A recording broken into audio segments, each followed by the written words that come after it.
Australian soaps, particularly Neighbours, stormed into Britain and other European countries and into the top of the TV ratings. So the makers of Neighbours decided the next market to fall would be the toughest of all, the United States. And the television serial opened in New York and Los Angeles a couple of weeks ago. In the Big Apple, it's submerged. In Los Angeles, well, here's Tony Barnett. On the face of it, it was an unlikely dream. An Australian soap opera taking America by storm, and the beachhead of all places, Los Angeles. But at 5:30 each weekday night for the past 3 weeks, viewers on independent television's KCOP 13 were being exposed to one of Australia's most familiar and enduring themes.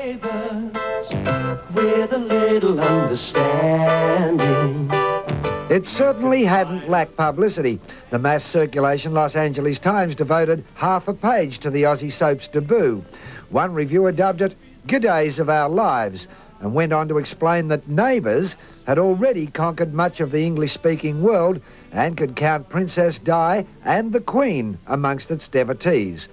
But the same reviewer asked, could Americans brought up on a diet of Dallas-like menage a trois, adultery and evil twins be asked to sit still for this, quote, uninvolving trifle?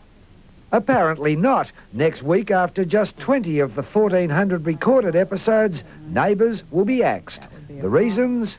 Maybe it was too clean. That was one of the advantages, I think, of it, as opposed to American soaps in daytime. American soaps are very fantastical in nature and a lot of sex and violence and drugs and things like that. And Neighbours was a very clean, wholesome show. Maybe it was too clean. I don't know. Of course, here in Los Angeles, any show has to compete with up to 60 channels for viewers. Neighbours actually got off to a fair start, but the ratings just went down and down. Apparently, viewers just couldn't cop this. Now, no fancy stuff, just hit the water straight and clean, right? Well, come on, we haven't got all day. Don't keep shouting at me. Go! Any chance of a last-minute reprieve? Surge in the ratings this week. I certainly would reconsider the decision, definitely, because I really want the show to work. It's just after 3 weeks of solid, disappointing ratings, I think it's unlikely that it's going to turn around this week.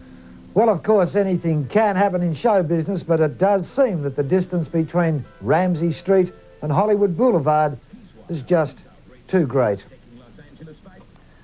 In Los Angeles, Tony Barnett, 11 a.m.